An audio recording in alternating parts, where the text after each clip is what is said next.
Good morning everyone, welcome back to my book log. तो आज है 8 मई और आज हम लोग देखने वाले हैं 8 मई का डेली करंट अफेयर। तो आइए शुरू करते हैं बहुत अच्छे-अच्छे क्वेश्चंस के साथ में। चलिए, क्वेश्चन नंबर 1 देखिए क्या लिखा हुआ है। Who has been officially recognised as a champion of the earth as a champion of the earth by the United Nations Environment Programme UNEP. UNEP का फुल फॉर्म क्या लिखा हुआ है यहाँ पे आपका देखिए, यूनाइटेड नेशंस एनवायरनमेंट प्रोग्राम। जहां पे आप लोग सारे के सारे फुल फॉर्म एक साथ लिखते हो ना, वहीं पे यूएनएपी का भी फुल फॉर्म डाल दो। तो बताइए यहाँ पर चैंपियन ऑफ द अर्थ का अवार्ड किसको मिला है? चैंपियन ऑफ द अर्थ का अवार्ड किसको मिला है यहाँ पर? ये अवार्ड मिला है डेविड एटनबर्ग को। किसको मिला है? डेविड एटनबर्ग को मिला है। ओके, आइए देखिए, अब अगर हमारे किसी एक संस्था की बात उठी है जैसे यूएनईपी, तो हम लोग उसके बारे में देख के लेते हैं। यूएनईपी की स्थापना हुई थी 5 मई, सॉरी 5 जून, लाल रंग कहाँ गया? यूएनईपी की स्थापना हुई थी 5 जून 1972 को। इसका हेडक्वार्टर कहाँ पे? इसका हेडक्वार्टर है नैरोबी, और ये नैरोबी कहाँ थे? केन्या में आता है। इसके अध्यक्ष कौन है? आइंगर एंडरसन। क्या है इसके अध्यक्ष? कौन है? आइंगर एंडरसन क्या है इसके अध्यक्ष है। देखिए, अभी 5 जून को ही इसकी स्थापना दिवस किस लिए मनाया जाता है? क्योंकि 5 जून को आता है विश्व पर्यावरण दिवस, भी 5 जून को ही आता है। तो देखिए, champion of the earth award 2020 को किसको मिला था? रॉबर्ट बुलर्ड को मिला था। किसको मिला था? रॉबर्ट बुलर्ड को मिला था। और 2021 का जो अवार्ड है वो किसको मिला है? डी एटनब्रो, यूके के रहने वाले, उनको मिला है। अभी रिसेंटली में चमेली देवी अवार्ड मिला था। किसको मिला था? अरीफा जोहरी को मिला था चमेली देवी अवार्ड। ओके, संत नामदेव अवार्ड किसको मिला है? एएस दौलत जी को मिला था 2020 का।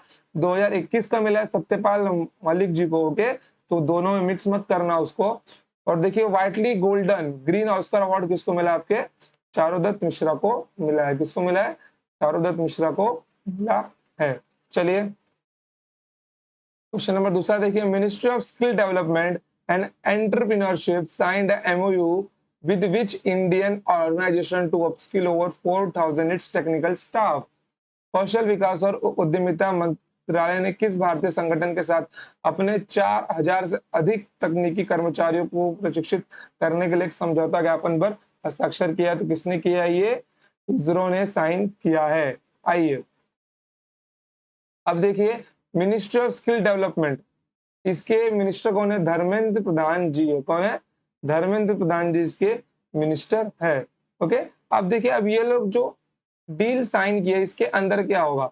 इसके अंदर 4000 कर्मचारियों को, जो मिनिस्ट्री ऑफ स्किल डेवलपमेंट ने नहीं क्या, जो मतलब कि वो लोग निकालते हैं कि हम लोग आपको नए नए स्किल सिखाएंगे, जो जो नई नई योजना निकाल रहे थे, तो उसके अंतर्गत 4000 लोगों को और अच्छे से ट्रेन किया जाएगा।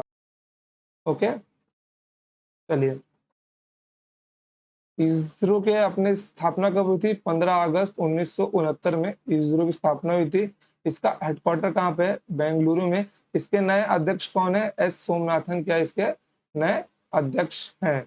और ये है आपके धर्मेंद्र प्रधान जी, मिनिस्ट्री ऑफ स्किल डेवलपमेंट के मिनिस्टर। ओके, बताइए डीआरडीओ के अध्यक्ष कौन है? जी सतीश रेड्डी कौन है आपके डीआरडीओ के नए अध्यक्ष है। सीबीआई डायरेक्टर कौन है आपके? सुबोध कुमार जायसवाल सीबीआई डायरेक्टर है। और नीति आयोग के नए वाइस चेयरमैन कौन है आपके? सुमन बेरी जी है। ओके, चलिए बढ़ते हैं आगे।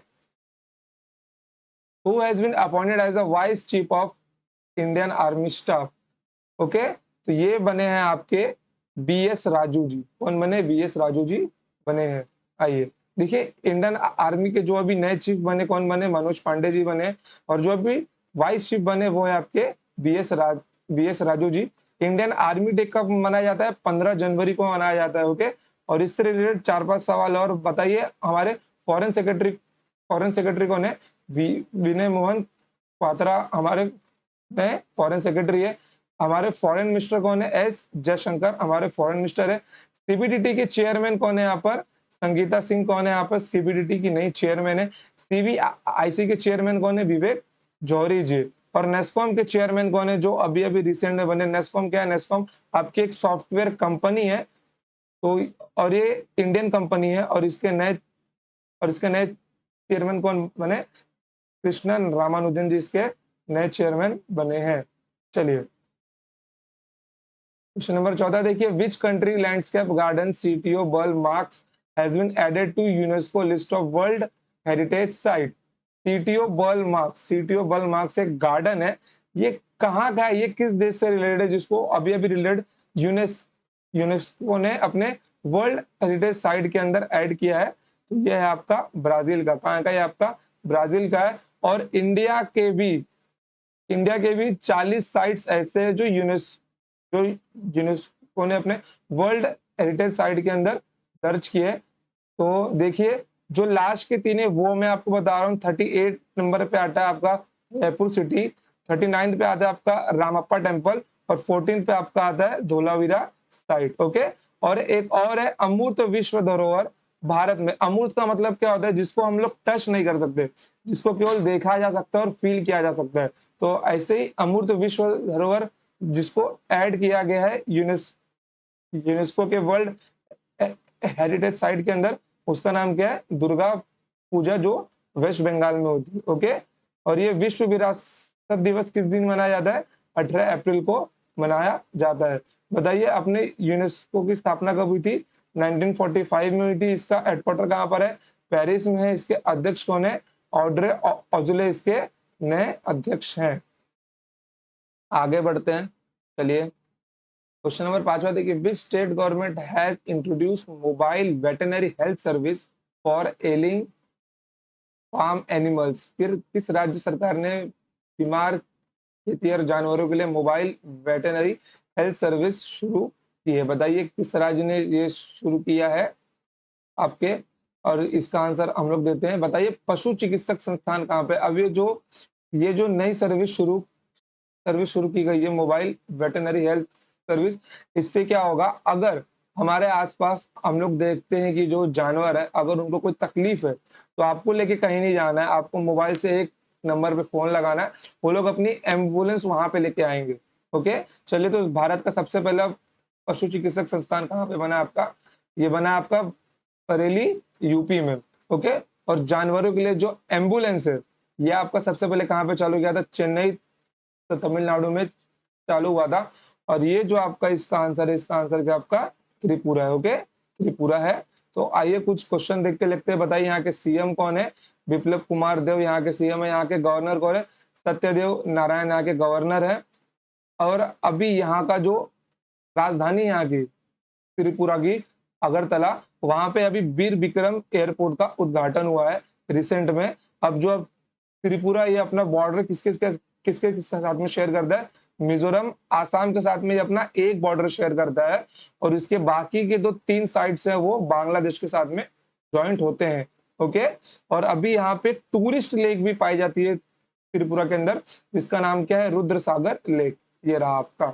ओके, चलिए अगला क्वेश्चन देखिए, which Indian institute of technology has partnered with the embassy of Israel in India to develop mentorship program for women entrepreneurs? तो ये साइन किसने किया है? ये किया गया है आईआईटी दिल्ली द्वारा। ओके, चलिए क्वेश्चन नंबर 7 देखिए, who has been appointed as the chairman of the board of director of InterGlobe Aviation? InterGlobe Aviation के निदेशक मंडल के अध्यक्ष के रूप में किसे नियुक्त किया गया है? वेंक क्या नाम है इनका? वेंकटरामनी कुमंतरन, बड़ा खतरनाक नाम है। चलिए 12 देखिए, question number 8, 12th hockey India sub junior men national championship 2022 begin in which state? ये किस स्टेट में चालू होगा? ये आपका चालू होगा गोवा राज्य में। ओके, चलिए अब यहाँ पे देखिए हमारे बहुत सारे गेम्स है जो कहाँ कहाँ पे होने वाले हैं। मैंने लाइन बाय लाइन यहाँ पे लिख के रखा है, तो आप लोग इसको अपने नोट्स के अंदर उतार लीजिए एज इट इज। आइए क्वेश्चन नंबर 9 देखिए, what is the rank of India in the world press freedom index 2022 out of 180 countries? Okay, तो इसके अंदर देखिए इंडिया का रैंक है 150, बट पिछले साल इंडिया का रैंक था 142, जो कि इस साल बहुत नीचे गिर गया। ओके, और ये जो इस इस रिपोर्ट के अंदर सबसे रैंक 1 मिला है नॉर्वे को, रैंक 2 मिला डेनमार्क को, और अभी-अभी हमारे प्रधानमंत्री भी डेनमार्क में ही एक मीटिंग करके आए हैं। रैंक 3 मिला है स्वीडन को, और इंडिया का रैंक है 150, और सबसे लास्ट में आता है नॉर्थ कोरिया, जहाँ पे प्रेस केवल नाम की है, वहाँ का जो राजा बोलते हैं वही लिखा जाता है। ओके, चलिए देखिए, वर्ल्ड हैप्पीनेस इंडेक्स के अंदर इंडिया का रैंक है 136, और ग्लोबल करप्शन इंडेक्स के अंदर इंडिया का रैंक है 85, बट इंडिया का रैंक ग्लोबल करप्शन इंडेक्स के अंदर इस साल इंप्रूव हुआ है। ओके, और यहाँ पे देखिए वर्ल्ड सस्टेनेबल डेवलपमेंट इंडेक्स के अंदर इंडिया का रैंक है 120। जो एसडीजी के गोल्स प्रोवाइड किए जाते हैं ना हर साल यूएन द्वारा, तो उसको पूरा करने के लिए जो 2030 का टारगेट दिया गया है, कौन उसको कितने अच्छे से एकदम अप्लाई कर रहा है, तो उस लिस्ट के अंदर इंडिया का रैंक है 120। तो जो यूएन ने 17 गोल्स दिए थे, मैंने आपको एक वीडियो के अंदर 17 के 17 गोल्स लिखवाए भी थे, और आपसे मेरा सवाल है, बताइए जो क्लीन एनर्जी है वो कौन से नंबर का गोल है, वो कौन से नंबर का गोल है? इसका आंसर आप लोग मुझे कमेंट सेक्शन में बताइए। क्वेश्चन नंबर 10वां देखिए, India will host 44th chess olympiad tournament in which of the following city? तो 44 चेस ओलंपियाड कहाँ पे होगा आपका? चेन्नई में होगा। ओके, क्वेश्चन नंबर 11वां देखिए, which of the following lifted the Santosh trophy for the 7th time after beating Bengal? सबसे पहले बताइए, संतोष ट्रॉफी किस खेल के अंदर दिया जाता है? संतोष ट्रॉफी आपका दिया जाता है फुटबॉल के अंदर। किसके अंदर? फुटबॉल के अंदर दिया जाता है, और 7वीं बार बंगाल को हराकर ये संतोष ट्रॉफी किसने अपने नाम पर की है? तो ये ट्रॉफी जीती है केरला ने। ओके, चलिए देखिए, अब फुटबॉल के अंदर इतने सारे ट्रॉफीज मिलते हैं, Santosh trophy, Subroto cup, Durand cup, Kalinga cup, rovers cup, Nizam cup, Pendetkar cup, बैन डीसी रॉय कप। ओके, तो इतने सारे के सारे ट्रॉफी आपके किसके अंदर मिलते हैं? फुटबॉल गेम के अंदर मिलते हैं। चलिए, which country hosted the second Indo Nordic summit 2022? दूसरे इंडो नॉर्डिक समिट 2022 की मेजबानी किस देश ने की है? आप सबको पता है प्रधानमंत्री नरेंद्र मोदी अभी हमारे डेनमार्क में ही है, तो ये उसी की बात कर रहा है जो समिट अभी हुआ है। ओके, चलिए, तो देखिए यहाँ पर ये समिट आपका कहाँ पे हुआ है? कोपनहेगन, डेनमार्क में हुआ है, और इतने सारे कंट्री वहां पर थे, India, Denmark, Norway, Sweden, Finland and Iceland. चलिए, क्वेश्चन नंबर 13 देखिए, recently in which city national recently in which city national intelligence grid net grid campus inaugurated by home minister Amit Shah? हा, हा, हाल ही में गृह मंत्री अमित शाह ने किस शहर में नेशनल इंटेलिजेंस ग्रिड परिसर का उद्घाटन किया है? कहां पर किया है इन्होंने इसका उद्घाटन? बेंगलुरु में किया है, और ये जो उद्घाटन किया गया ये किस लिए किया गया? ताकि हमारे देश की जो इंटेलिजेंस एजेंसी है उसकी उसके काम करने की क्षमता को और अच्छा किया जा सके। चलिए, क्वेश्चन नंबर 14 देखिए क्या है? जीवाला is a special loan scheme launch by which state government? जीवाला देखिए ये लॉन्च किया गया था, जो जेल के अंदर कैदी रहते हैं वो लोग भी अपने फैमिली के लिए एक लोन ले सकते हैं, तो ये लॉन्च किया गया था महाराष्ट्र गवर्नमेंट द्वारा। ये लोग लगभग 50,000 तक का लोन ले सकते हैं 7% के इंटरेस्ट के ऊपर, जो कि 7% इंटरेस्ट बहुत ही ज्यादा है। इंटरेस्ट रेट यहाँ पे इनको थोड़ा सा कम रखना चाहिए था, क्योंकि वो लोग जेल में है, लोन उनको ही भरना है, तो लोग लोन कहाँ से भरेंगे? अगर इसके ऊपर मतलब 50,000 पे अगर 3500 का रेट ऑफ इंटरेस्ट लग गया तो क्या मतलब है? ये 50-60 कब 1 लाख भी पहुंच सकता है ये बहुत जल्दी। चलिए,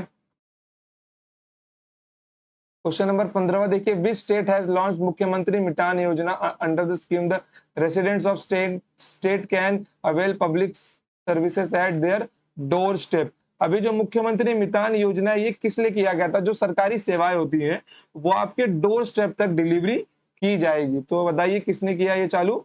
छत्तीसगढ़ की गवर्नमेंट ने किया है। मुख्यमंत्री मितान योजना, कम से कम 100 प्रकार की योजनाएं आपके दरवाजे पर पहुंचाई जाएंगी, तो ये योजना चालू हुई है छत्तीसगढ़ के अंदर। चलिए, क्वेश्चन नंबर 16 देखिए, ministry of ports shipping and waterways would develop and build India first indigenous hydrogen fluid electrical vessels eight which shipyard limited. देखिए हाइड्रोजन का बात कम से कम लास्ट के 2-3 महीनों से बहुत उठ रहा है। ओके, तो इससे रिलेटेड जो जो चीज मैंने आपको बताया थे मैं आज आपको सब कुछ फिर से बताने वाला हूं। तो आपका इसका है आंसर कोचिन शिपयार्ड लिमिटेड। देखिए यहाँ पर ministry of port and shipping के मिनिस्टर कौन है, ये है एस सोनोवाल। और first 100% pure green hydrogen plant कहाँ पे लगा आपका, आसाम में लगा है। और हाइड्रोजन फ्लाइंग बोट मतलब कि एक ऐसी बोट, एक ऐसा जेट जिसके अंदर फ्यूल के रूप में क्या होगा आपका, हाइड्रोजन होगा, वो किसने लॉन्च किया सबसे पहले, यूएई द्वारा लॉन्च किया गया है। यह है आपका द फ्लाइंग बोट, यह आपका green hydrogen plant, first 100% pure green hydrogen plant. और ये आपके एस सोनोवाल जी। चलिए क्वेश्चन नंबर 17 देखिए, recently which of the following country the state of Sardar Vallabh Bhai Patel has been inaugurated by prime minister Narendra Modi. Okay, तो ये जो उनकी मूर्ति का उद्घाटन कहाँ पे किया गया, कनाडा में किया गया है। ओके, कनाडा में किया गया है। चलिए क्वेश्चन नंबर 18 देखिए, recently which of the following has received the best infrastructure project award in Delhi. तो ये मिला है अटल टनल को मिला है। इसकी लंबाई कितनी बताइए, 9.02 किलोमीटर इसकी लंबाई है। और मैंने आपको बताया है कि ये देश की सबसे लंबी टनल है। तो बताइए किस से किस, ये कहां से कहां तक ज्वाइंट होती है, ये किन दो शहरों को आपस में जोड़ती है। चलिए मेरा आपसे ये बताइए कि आर्किटेक्चर के फील्ड में सबसे बड़ा अवार्ड कौन सा है, आर्किटेक्चर के फील्ड में सबसे बड़ा अवार्ड कौन सा है आपका, प्रिट्जगर प्राइज जो है आपका, वो सबसे बड़ा अवार्ड है आर्किटेक्चर के फील्ड में। और बताइए ये 2022 में किसको मिला है, ये आपको मिला है फ्रांसिस केरे को। किसको मिला है, ये फ्रांसिस केरे को मिला है। चलिए ये आपका अटल टनल है ये। चलिए क्वेश्चन नंबर 19वां देखिए, who has been appointed as the chief executive officer of Jio Saavn. Jio Saavn के नए सीईओ किसको बनाया गया है, साहस मल्होत्रा को जियो सावन का नया सीईओ बनाया गया है। चलिए क्वेश्चन नंबर 20वां देखिए, which of the following club क्लींस 35th Spanish league title. निम्नलिखित में से किस क्लब ने 35वां स्पेनिश लीग टाइटल का खिताब जीता है।